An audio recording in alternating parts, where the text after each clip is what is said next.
শোনে, ভগবান তিনটে বাঁকে দাঁড়িয়ে থাকেন, তিনটে বাঁশিকে রেখে দিয়ে। ভগবানের তিনটে বাঁশি থাকার কারণ হচ্ছে ত্রিভুবনকে রক্ষা করার জন্য।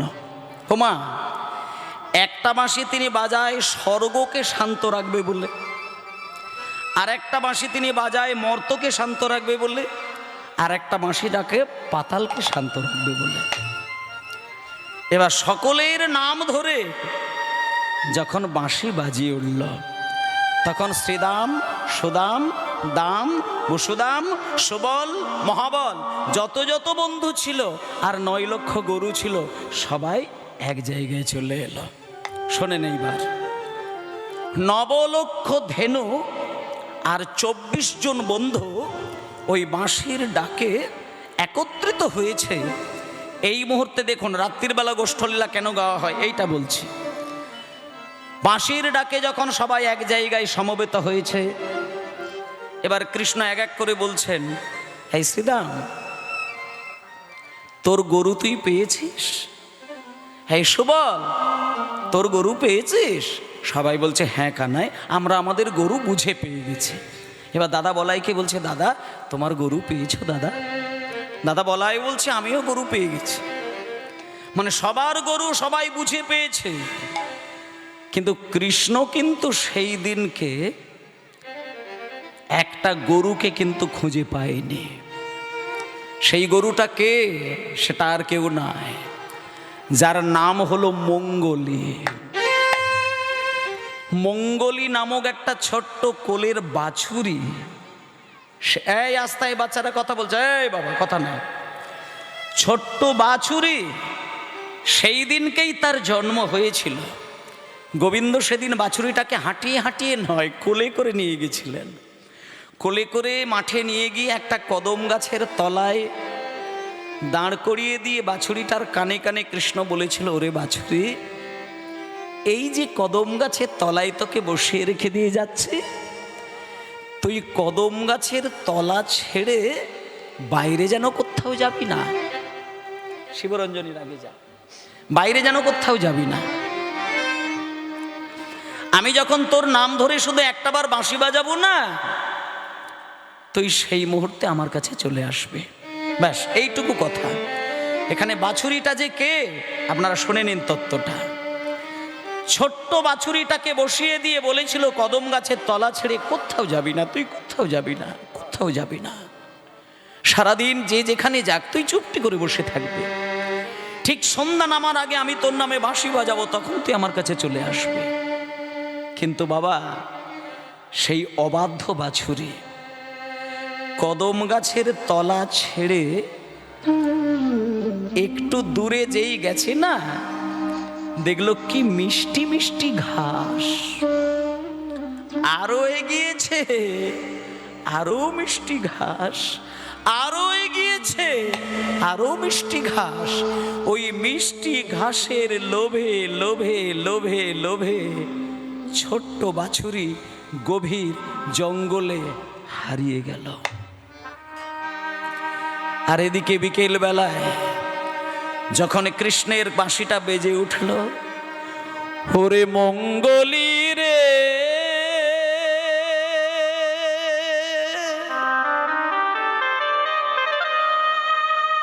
ওরে মঙ্গলী রে, তাই গৌরে প্রমানন্দে হরিব।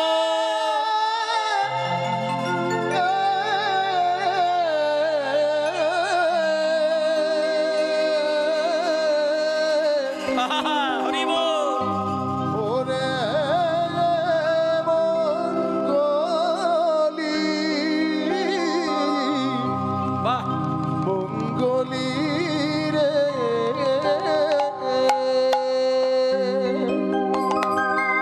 মায়েরা, মঙ্গলী মিষ্টি ঘাস খেতে খেতে ভুলে গিয়েছিল বাড়ি আসার পথ। বিকেল বেলায় যখন কৃষ্ণের বাঁশিটা হালকা সুরে মঙ্গলীর নাম ধরে বেজে মঙ্গলীর কানে এলো, চমকে উঠল মঙ্গলী। এতক্ষণ খেয়ালই ছিল না। সামনের দিকে তাকিয়ে দেখে অথই জল, বাম দিকটা তাকিয়ে দেখছে কাঁটার ঝোপ। ডান দিকটা তাকিয়ে দেখছে আগুন দাউ দাউ করে জ্বলছে। পিছন ঘুরে পালাতে যাবে, দেখলে একটা সাপ হাঁ করে এগিয়ে আসছে। এইবার কোন দিক দিয়ে মঙ্গলি যাবে? সামনে জল, একদিকে কাঁটার ঝোপ, আর একদিকে আগুন, পিছনে সাপ। এবার যাবে কোথায়? মঙ্গলি ওই জায়গাতে দাঁড়িয়ে কৃপা কর ভগবান, কৃপা কর ভগবান। হরি হরি বল। করো ভগবান, কৃপা করো ভগবান, কৃপা কর ভগবান, কৃপা করো ভগবান, কৃপা করো। ভগবান, কৃপা করো ভগবান। সংসার কাননে হারায়ে গিয়েছি, সংসার কাননে হারায়ে গিয়েছি, সংসার কাননে হারায়ে গিয়েছি, সংসার কাননে হারায়ে গিয়েছি। কর্মরে পরিত্রাণ, কৃপা করো ভগবান, ভগবান, কৃপা করো ভগবান, কৃপা করো ভগবান, কৃপা করো ভগবান, কৃপা করো ভগবান, কৃপা করো ভগবান,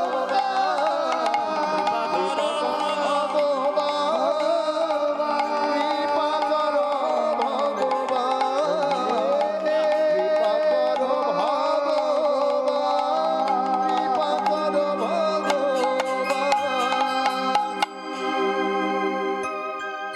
বাবা। এই যে ছোট্ট বাছুরি,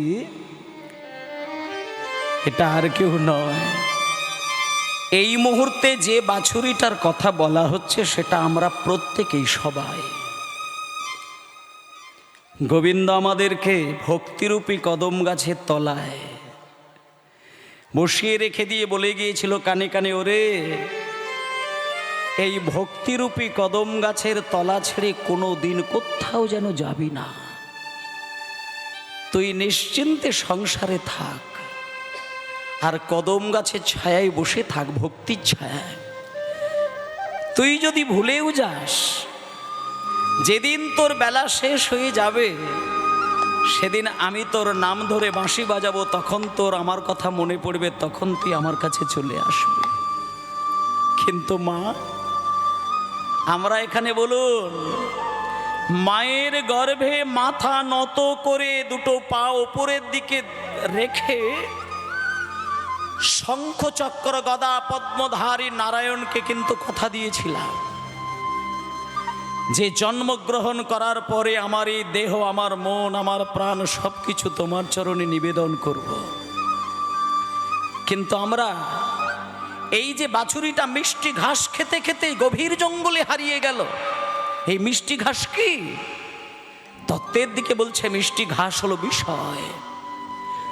বিষয় রূপী মিষ্টি ঘাসের লোভে লোভে লোভে সংসার রূপী গভীর জঙ্গলে আমরা হারিয়ে গেলাম। সামনে জল, ওই জলটা হলো কামনা। একদিকে আগুন, ত্রিতাপ জ্বালা, আর একদিকে কাঁটার ঝোপ, ওটা হলো আমাদের 5 রকমের অহংকার, জাতি, বিদ্যা, মহত্ব, রূপ আর যৌবন। আর পিছন দিকে যে সাপ হাঁ করে এগিয়ে আসছে, ওটা হলো আমাদের কাছে যম, মৃত্যু। আর তুমি গোবিন্দকে ডাকবে কেমন করে? কিন্তু মায়েরা শোনেন, সামনে জল, একদিকে অহংকার, একদিকে ত্রিতাপ জ্বালা, একদিকে সাপ। গোবিন্দ আমার বাঁশির ডাকে মঙ্গলীকে ডাকলো, কিন্তু মঙ্গলীর কোনো সাড়া পেল না। মঙ্গলীর সাড়া পেল না বলে গোবিন্দ এবার নিজে বাঁশি রেখে দিয়ে ডাকতে ডাকতে কাঁদতে কাঁদতে ছুটে গেলে, ওরে মঙ্গলী রে মঙ্গলী রে, নিতাই গৌর হরি বল।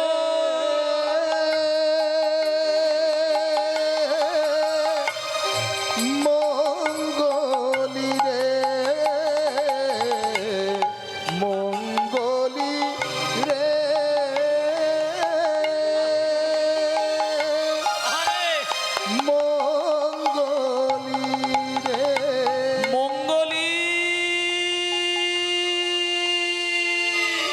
ফিরে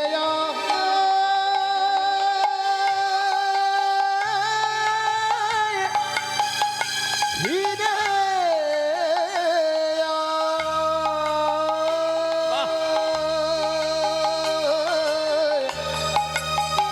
ওরে মঙ্গলি মঙ্গলী ফিরে মঙ্গলি রে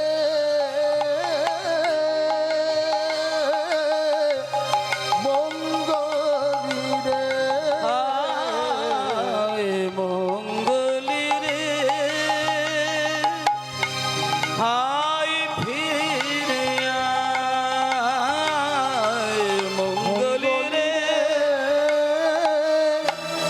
আয় ফিরে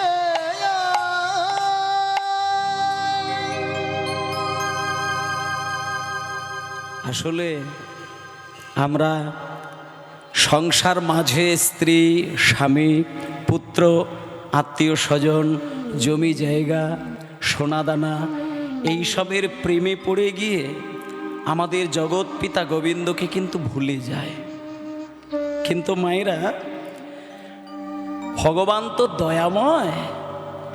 তুমি সংসারের মোহ মায়ায় আচ্ছন্ন হয়ে গিয়ে যদি তাকে ডাকতে ভুলেও যাও, সময় যখন আসবে সে নিজেই বাঁশি বাজিয়ে তোমাকে স্মরণ করিয়ে দেবে। তাই আজকে দেখুন, ছোট্ট বাছুরিটা গভীর জঙ্গলে, একদিকে জল একদিকে কাঁটা, একদিকে আগুন একদিকে সাপ, কোনো দিকে যেতে পারছে না, এক জায়গায় বসে বসে পাগলের মতো কাঁদছে। আর এদিকে কৃষ্ণ বাঁশির ডাকে মঙ্গলীকে পেল না বলে কাঁদতে কাঁদতে কাঁদতে কাঁদতে কাঁটার ঝোপের আড়ালে গিয়ে দাঁড়িয়েছে। যেই কাঁটার ঝোপের ভেতরে মঙ্গলী আর কাঁটার ঝোপের বাইরে কৃষ্ণ,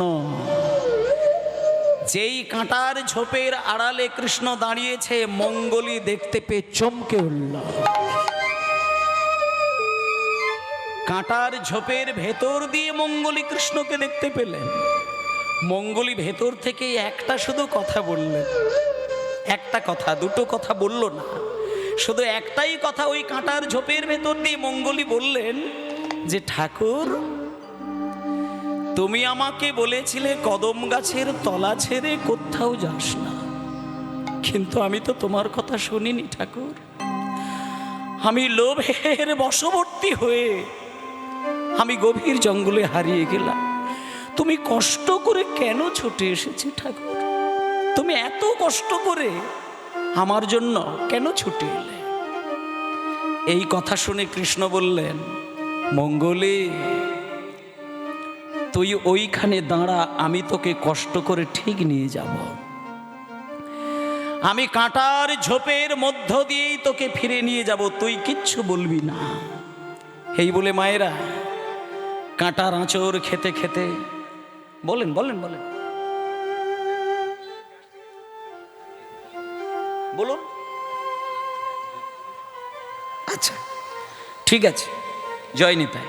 এত দরবার থাকলে হয় বাবা, মুশকিল। নিতাই গৌর প্রেমানন্দে হরিবোল হরিবোল হরিবোল, জয় নিতাই। কমিটির বাবারা মায়েরা আপনাদের কাছে যাবেন ভিক্ষার জন্য, আপনারা যে যেটা পারবেন দিয়ে দেবেন। কীর্তন তো একটা সূত্রে চলে, বারবার ব্যাঘাত ঘটালে আঘাত লাগে। কিন্তু এসেছি বাবা টাকা নিয়ে, দায়িত্ব পালন করতে হবে, যা বলবে তাই শুনতে হবে, কিছু করার নেই। কিন্তু সব জিনিসের নিয়ম আছে, নিয়মটা থেকে ভেঙে গেলে বুকে ব্যথা লাগে, আর কিছু না।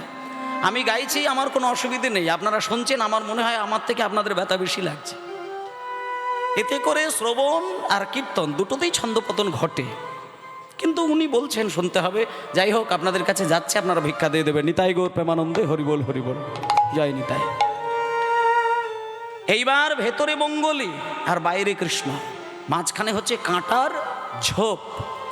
এবার ওই কাঁটার আঁচড় খেতে খেতে খেতে খেতে খেতে খেতে গোবিন্দ আমার কত ব্যথা, কত জ্বালা, কত যন্ত্রণা এই সহ্য করে করে গড়ে করে কৃষ্ণ পৌঁছে গেল মঙ্গলীর কাছে।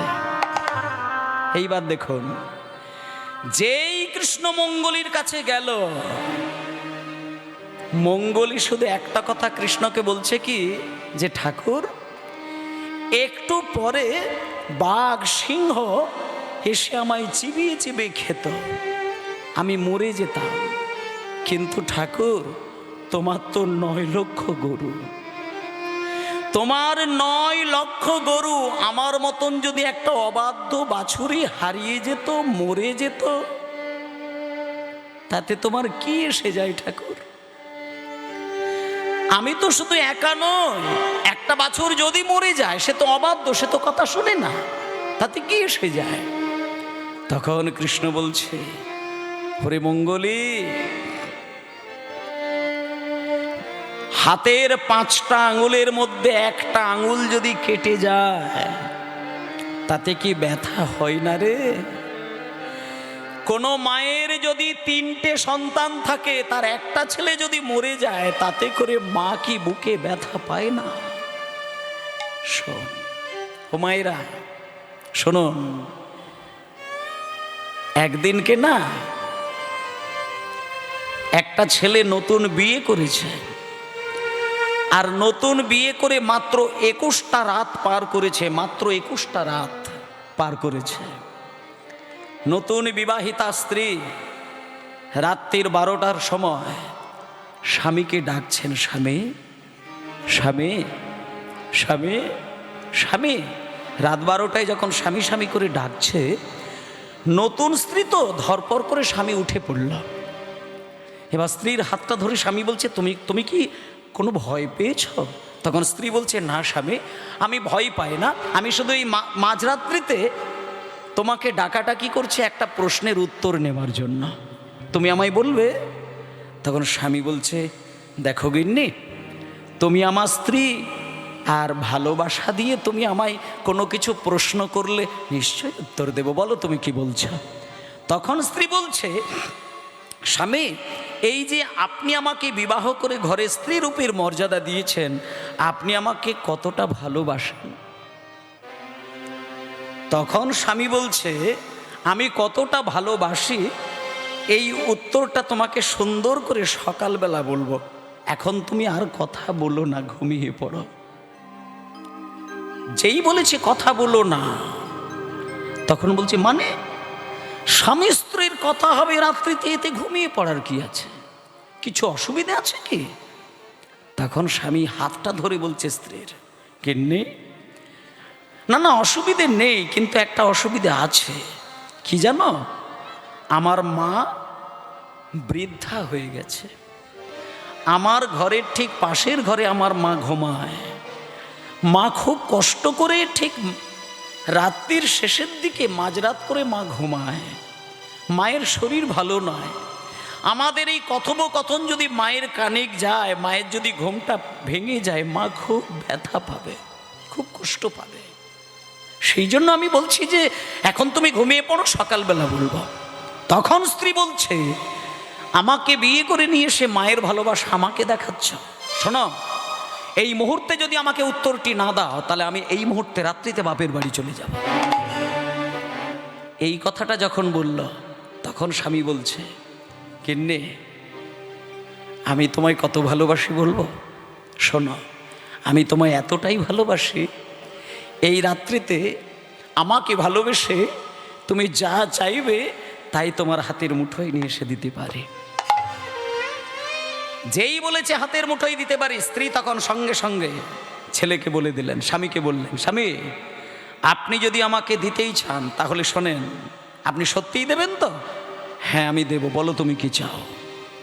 শুনুন স্বামী, আপনি যে একটু আগে মায়ের কথা বললেন না, আপনি যদি আমাকে সত্যিকারের ভালোবেসে থাকেন, কই জানতো দেখি আমার কথা শুনে মায়ের ঘরে গিয়ে ঘুমন্ত মায়ের বুকের ওপরে ছুরি বসিয়ে তার হৃৎপিণ্ডটা কেটে নিয়ে এসে আমার হাতের মুঠোয় দিতে।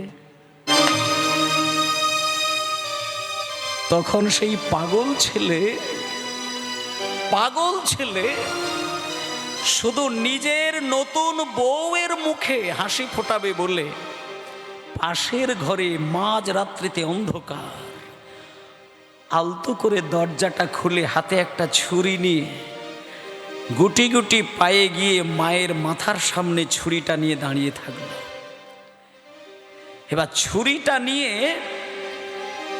মায়ের মুখের দিকে ভালো করে তাকিয়ে দেখলো মা ঘুমে অচেতন। আসলে মা যখন ঘুমায় না, কোনো বৃদ্ধ বাবা বৃদ্ধা মা যখন ঘুমায় নিশ্চিন্ত মনে ঘুমায়। কেন জানেন? জানে পাশের ঘরে আমার সন্তান ঘুমিয়ে রয়েছে, কোনো বিপদ হলে সন্তানকে ডাকবো, সে আমাকে উদ্ধার করবে। কিন্তু ঘুমে অচেতন মা স্ত্রীর মুখে হাসি ফোটাবে বলে ওই স্বামী ঘুমন্ত মায়ের বুকের উপরে ছুরি বসিয়ে দিলেন। যেই মায়ের বুকের উপরে ছুরিটা বসিয়ে দিয়েছে, রক্তের বন্যা গড়িয়ে যাচ্ছে, মা কিন্তু কাঁদেনি। শোনো, রক্তের স্রোত গড়িয়ে যাচ্ছে, ঘুম ভেঙে গেল, ছেলের মুখের দিকে তাকিয়ে তাকিয়ে মা নীরব, কোনো কথা নেই। মায়ের অনেক কথা বলার ছিল, কিন্তু ছেলেকে দেখা মাত্র মা নীরব। মা শুধু একটা চিন্তা করছে, 10 মাস 10 দিন যে ছেলেকে গর্ভে ধরে আমার স্তন দুগ্ধ পান করে ছোট্টবেলায় তাকে কোলে করে আদর করে আমি তাকে বড় করলাম, পাড়ার কোনো ছেলে যদি আমাকে মারতে আসতো, আমি ভেবেছিলাম শুধু আমি ছেলের নাম ধরে ধরে কাঁদব। কিন্তু ছেলেই যদি আমায় মারে, আমি কাকে ডাকবো? নিজের জন্ম দেওয়া ছেলে যদি আমায় ছুরি বসায়, আমি কার নাম ধরে কাঁদবো? মা কোনো কিছু না, কোটি যন্ত্রণা সহ্য করে ছেলের দিকে তাকিয়ে তাকিয়ে মৃত্যুবরণ করলেন। কিন্তু মাকে মেরে দিয়ে হৃৎপিণ্ড বার করে নিয়ে ছেলেটা অন্ধকার রাত্রিতে গুটি গুটি পায়ে ঘরের বাইরে বার হতে গিয়ে ঘরের চৌকাটে ছেলেটা হোঁচট খেয়ে যেই পড়ে গেল,